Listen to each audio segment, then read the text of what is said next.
suis Alain Bertrand Aboudjingono, géographe environnementaliste et directeur exécutif à Care for Environment et membre de bien d'autres coalitions au niveau national et international.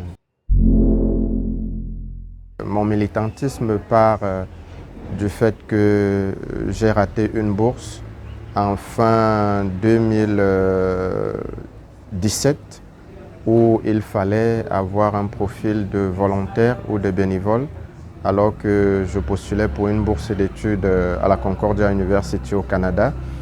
Et c'est à partir de ce moment-là qu'on me faisait comprendre lors de l'entretien que mon CV était parce que je n'avais jusqu'ici pas un programme de volontariat ou de bénévolat à mon actif, et cela m'a permis d'abord de me tourner vers, à l'époque, en mai 2018, vers Jeunes volontaires pour l'environnement, où j'ai postulé en tant que bénévole à un programme, mais je n'ai pas été retenu.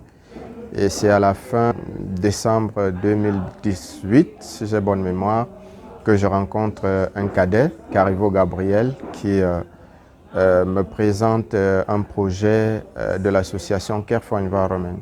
Je pense que c'est de là que tout part.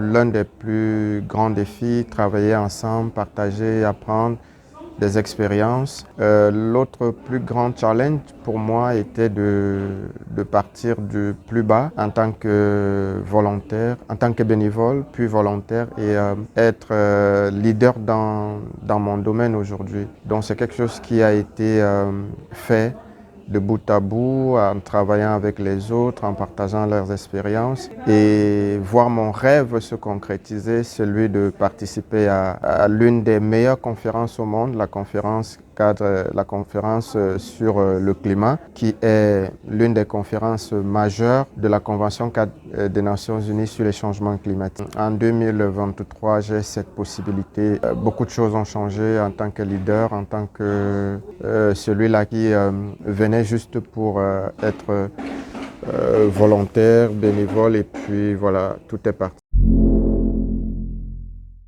Le projet TFM qui voudrait qu'on mette les femmes et les jeunes filles au centre des préoccupations environnementales à travers les énergies renouvelables.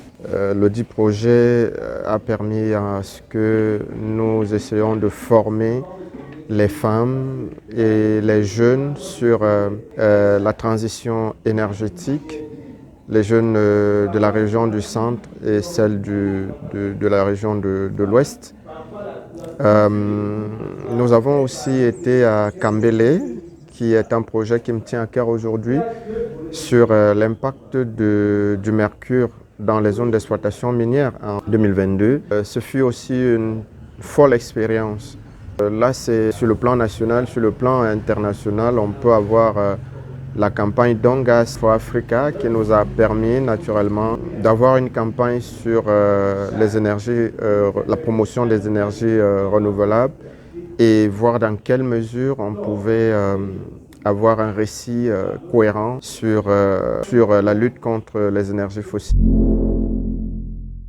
J'utilise les outils modernes que nous avons aujourd'hui, les réseaux sociaux, et nous contribuons aussi systématiquement à tout ce qu'il y a comme ateliers, forums, conférences, et je crois répondre aussi de façon bénévole à tous ces appels, toutes ces attentes, parce que quand on sait aujourd'hui que la plus grande difficulté, c'est de mobiliser les jeunes qui n'ont pas de ressources, c'est-à-dire ressources financières pour pouvoir s'engager davantage. Et donc c'est un challenge énorme de les ramener constamment sur la table de négociation, les ramener constamment à participer, parce que c'est aussi ça. On ne peut pas convoquer ou mobiliser davantage les jeunes s'ils ne peuvent pas se sentir concernés. Et de mon point de vue, ramener les jeunes, les appeler, c'est aussi leur prouver qu'ils peuvent faire vendre leurs compétences, qu'ils peuvent faire vendre ce qu'ils ont comme... voilà. Je crois que la crainte de Dieu, peu importe les compétences qu'on peut avoir, si on n'a pas foi en l'Éternel, qui lui peut nous permettre d'avoir tout ce dont nous avons besoin, je pense que ça sera une peine perdue. Présenter ses projets au Seigneur, et c'est lui qui peut naturellement nous donner la force de continuer, la force de trouver autant de ressources physiques, intellectuelles ou financières de pouvoir avancer sur ce combat.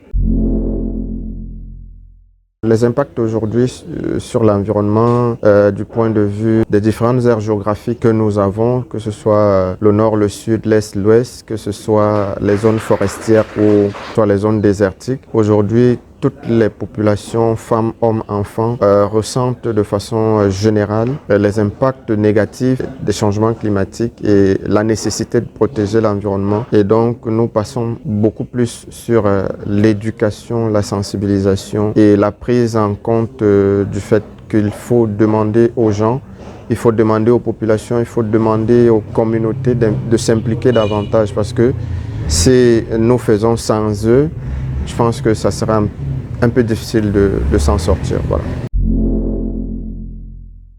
Quand je suis appelé à mes engagements professionnels, je m'attelle à ce que ce soit cela, peu importe le coin dans lequel je me retrouve dans le monde, mais à partir du moment où c'est fini, la seule et l'unique chose que je voudrais après, c'est de retrouver ma petite famille, de retrouver mes filles qui sont mes sources d'inspiration.